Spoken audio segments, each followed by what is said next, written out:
Okay, our next project is our rear drum brakes. So we'll go through it and I'll just show you kind of what I do, and you can use it as a guide if you want, or maybe you learn something, you want to combine it with what you do, that's fine. So first of all, to inspect the brakes, if you see, so inspecting the brakes, we can see that right now the pad material, the wear material, the shoe there, it's almost touching the rivet. So these ones have just been worn right out. But on top of that, on this side, you can see, I don't know if you can focus in on that, it's got a huge stress crack here. So this is from heat. It cracks these quite badly all the way across. You can see it's cracked. And then the next step is this thing will come off and then jam up in your drum. A lot of that's to do with just the size of the tires, probably applying the brakes too hard. So I'm going to clean this all out. The way I like to clean it is I do not blow this with air. Otherwise, all this dust, all the toxic dust, it gets everywhere in your shop. So I've got this little bucket here, and I just put it underneath, and then I just use a hose, just a normal garden hose, and I'll just wash out all the dust. So that'll get rid of all the dust for me, and then I'll be able to see it. And once I get it disassembled, I will do it a thorough cleaning with some brake clean, but that's just to get the dust out of it, so it's not toxic as I'm in there with my air tools. The very first step I'll do after I get everything disassembled is I'm going to put on my e-brake cables. Just because e-brake cables, they clip to the back of one of the shoes, which is very important to get that out near the beginning. And then you want to make sure your lengths are okay. And there's lots of different lengths for these trucks. So a good idea is just to lay it out ahead of time. See, I've laid out here my new cables. And the short one over here I've actually ordered twice now. And I'm hoping now I finally just ordered one right from Ford. And I hope this one's going to be right. So that's my short cable here. I'll lay it out ahead of time. So these are seized right solid, like usually right here in the bend is where they seize, and it's right solid. I can't move it in or out at all. So what I'm going to do to release this is usually a little bit of a difficult thing, is this where they're clamped in here. It's like a spring clamp, and then there's the ends for the cable. So what I'm going to do is I actually just cut the old cable, the one you're going to be replacing obviously. Just cut it. And then what you can do is you can take this and then you just clamp it against the frame somewhere where the frame, it's maybe against a bolt or something, is against the back side of this. And then you just vice grip that onto the frame. And then as you pound here with your punch, it'll just come right out. Otherwise, to try and do this here, just hanging like this, is very, very difficult. But if you can get it clamped onto the frame where the back side is against the bolt, this will pound out no problem. It'll just come out nice and quick and easy for you. The actual cables themselves, all these little connections here with the teeth, if you've got a 13 mil 12-point wrench, 13 mil 12-point wrench, once you get the ends off, you slide that 13 mil, the box end part of it, on here, right tight, get it tight, and it'll push all these clamps in enough just to wiggle this cable out of whatever bracket that you need to get it out of, whether it's out of the backing plate or whether it's out of these brackets. But that will enable you to free it without having to bust, because once you bend these, then it makes it very difficult. Then it's very difficult to try and get it out. So if you can get them out without bending them, and a 13 mil 12-point box wrench will do that for you. So first thing, we're going to clean everything. We're going to wash it all off with water. Then we're going to take it all apart, and then what we'll do is we'll put on the new cables, and then we'll go from there. Okay, I'll try and document it as I go along.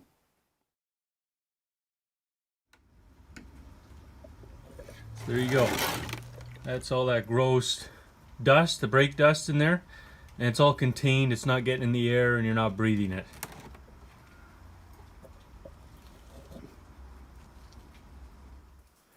Okay, to do your rear brakes, really you only need 3 tools.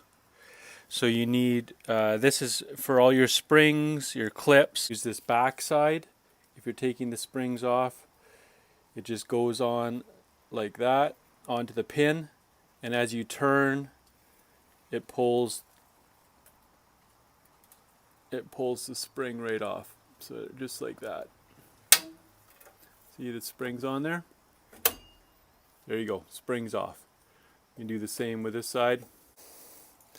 This is to push down on your retaining clips.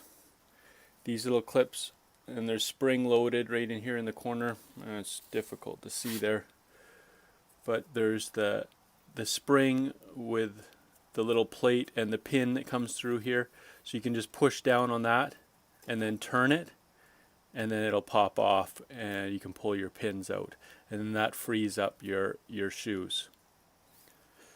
Third tool is just for adjusting. So it's just a little adjusting tool. Just goes in behind your backing plate, and then you can crank your star wheel, your adjuster, up and down to expand or contract your shoes. Okay, I just wanted to show you what I meant with that trick with the box end wrench. So here we have the wrench. This is just a half, same thing, 13 mil half inch, and it's 12 point at the back on the box end. So if you just take that and you slide it over your cable, just like that, onto where those little tangs are, and you hold it in, and then you just push this right in flat, just twist it, push it in. So it's pushed all those tangs down, and then you just take and you can pull the cable out. So just like that, it comes out, and it's all in one piece. They're not all bent up. Otherwise they can be pretty difficult. Another thing, just I'll mention what I do is, as I'm taking it all apart, is I lay it out on the floor the way that it came off. So I've got my brake shoe on that side, park brake actuator, I've got the adjuster, everything's just laid out. Same with the springs that come off one side, springs that come off the other side. I also only do one side at a time. That way you can always go back to it, take a look. Something too you want to remember is the brake shoes are actually different, right? There's less brake material. There's the leading and the trailing. So the back shoe, if you always remember the back shoe always has more material. So the back shoe always has more material. So when you look at your brake shoes, there'll be the less material on one, more on the other. Just put the bigger brake shoe to the back. Okay, other than that, because they are interchangeable, this smaller one here could go to that side. Just flip it and it can go to that side. Same thing. But you want the bigger brake shoe, the more material at the back.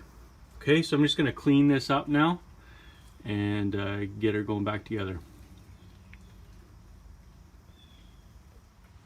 Okay, so we have this all cleaned up here now, and to do that I just have this wire wheel that goes on a drill. Just clean that up a bit, and then you can see the spots that I put the anti-seize on, and this is the high heat anti-seize, just around where the shoes pivot up top, the pivot pin, and then all the pads where they sit. So here's how the e-brake lever connects to the shoe. You can see, first of all, I clean this up. I put a little anti-seize between the two here. And then there is one of these little wave washers here, spring washers that go underneath. And then this. So here's the finished product. You can see the bigger shoe on the back, smaller shoe on the front, pivot. I use lots of the anti-seize on it. New e-brake cable back there. Just try and go slow enough so you can kind of see the layout here. The spring holds that little bracket in for the cable, for the self-adjusting cable. Cable goes all the way down to the self-adjuster. You can see the self-adjuster, it's labeled left.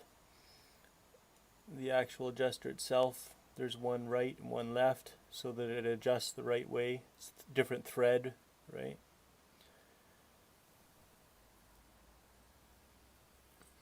And there's the spring way up in there. You can see that spring in there.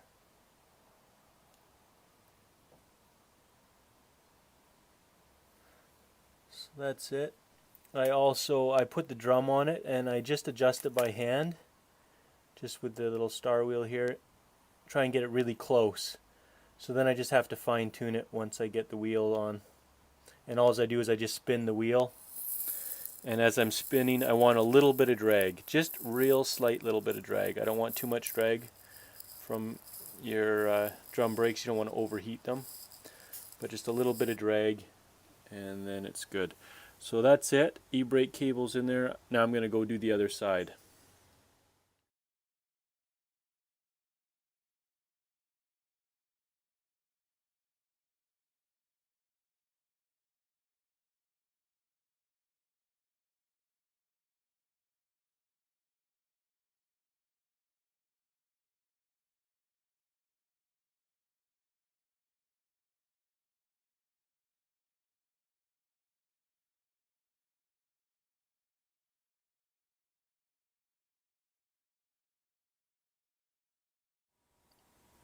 So I have my emergency brake cables there run now through the frame, over top. I haven't hooked them up yet.